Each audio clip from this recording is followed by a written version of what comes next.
흰남노 태풍 기간에 포항에서 안전사고가 한번 있었죠. 포항 지하 주차장에서 9명이 구조됐지만 생존자는 2명밖에 없었던 상황이었고, 그 두 분들이 이제 에어포켓이라는 곳을 잘 활용하셔서 적절하게 재난 피해를 막을 수 있는 그런 상황이 됐었는데요. 여기에 대해서 제가 조금 부가 설명을 좀 드리고자 에어포켓을 가지고 여러분 다시 뵙게 됐습니다. 안녕하세요. 제교관입니다. 이번 시간에 여러분들과 함께 에어포켓 들어보셨나요? 생소하신 분들도 있을 것 같은데 흰남노 태풍 기간에 포항에서 안전사고가 한번 있었죠.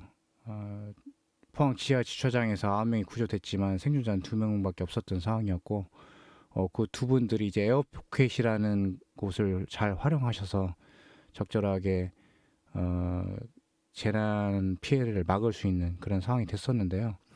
여기에 대해서 제가 조금 부가 설명을 좀 드리고자 에어포켓을 가지고 여러분 다시 뵙게 됐습니다. 이 사진 한번 보실게요. 이 사진은 아이베스를 활용한 원핑 덤핑 훈련인데요. 저와 같이 이제 덤핑된 상태죠.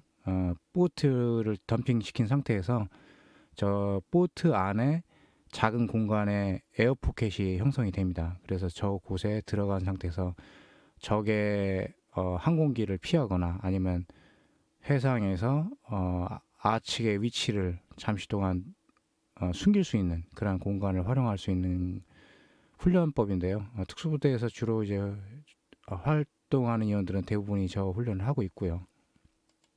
이와 같이 한 명이 따라 올라가면서 보트를 회복시키는 원핑 덤핑 훈련을 통해서 한 명이 올라가서 나머지 인원들을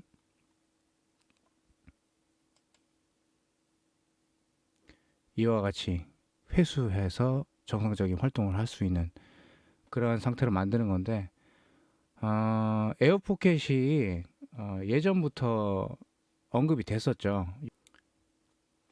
지난 2017년 12월에 인천 영도 낚싯배 추돌로 인한 22명이 실종됐던 사고인데요. 이 당시에 에어포켓은 생존과 구조에 중요한 역할을 했다는 걸 다시 보여줄 수 있는 그런 사건 사고이기도 하고, 출항 5분여 만에 다른 배와 충돌해서 뒤집힌 낚싯배의 선실 일부 공간에 에어포켓이 생겼던 상황이고요. 이 공간에서 생존자들은 이제 방수폰으로 구조대와 연락을 취했고 2시간 40여 분 만에 3명이 구조됐던 그런 에어포켓을 이용한 생존 사건 사례이기도 합니다. 전목된 어선에서 40시간 동안 침몰 뱃속에서 60시간 뭐 이러한 타이틀로 해서 나온 사진 자료인데요. 실제 에어포켓으로 인해 참사 현장에서 기적적으로 구조가 이루어진 사례는 우리나라에도 있었고요. 불과 지난해 2021년 2월경에 경북 경주 인근 해상에서 어선이 전복된 사고가 발생했고 36명이 실종됐었으나 그중 한 명이 에어포켓에서 무려 40시간을 버틴 뒤 해경에 발견되면서 적극적으로 구조됐던 그런 사례라고 볼 수 있습니다.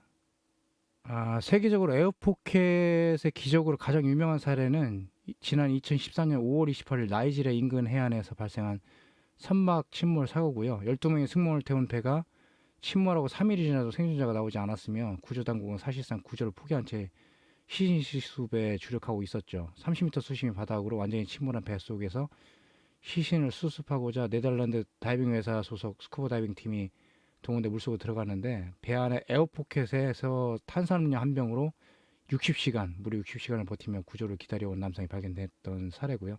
세계적으로 에어포켓 내 가장 긴 생존 시간으로 평가가 되고 있기도 합니다. 여러분들이 가장 기억에 남는 사건 사고이기도 한데요. 세월호 사건과 뭐 천안 사건이 있었죠. 당시 에어포켓 자체가 이제 이슈화 됐던 것도 사실인데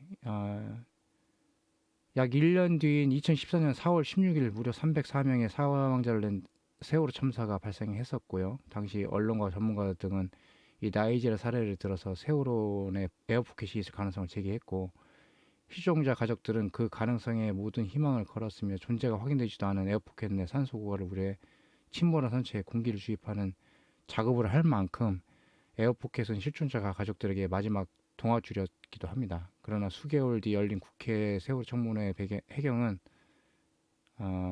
이미 당시 세월호 선체 내 에어포켓이 없다고 판단하고 있었지만 실종자 가족의 요청과 여론으로 인해 공기를 주입했다는 사실도 뭐 드러나기도 했죠. 그래서 이제 에어포켓은 여러분들이 이제 생존 적인 분야에서 한 번 좀 짚고 넘어가셔야 될 부분이기도 하고요. 이런 에어포켓에 대한 인지도를 좀 알고 있다면 포항 지하 주차장 사건 사고처럼 본인이 원튼 원하지 않든 차량 안전 사고에 대해서 주차장에 물이 차면서 뭐 차량 밖으로 나오는 거에 대한 지식은 많이 공유가 되고 있지만 에어포켓은 또 드문 상황이기도 하죠. 바다에서만 에어포켓을 주로 활용하니까요. 하지만 그러한 주차장에서도 얼마든지 에어포켓의 활용도는 충분히 가능성이 있다라고 한 번쯤 짚어보실 필요가 있다는 걸 말씀드리기 위해서 에어포켓 관련해서 원핑 덤핑도 국어 설명을 좀 드리게 됐습니다. 다음 시간에 또 다른 주제 가지고 찾아뵐게요. 감사합니다.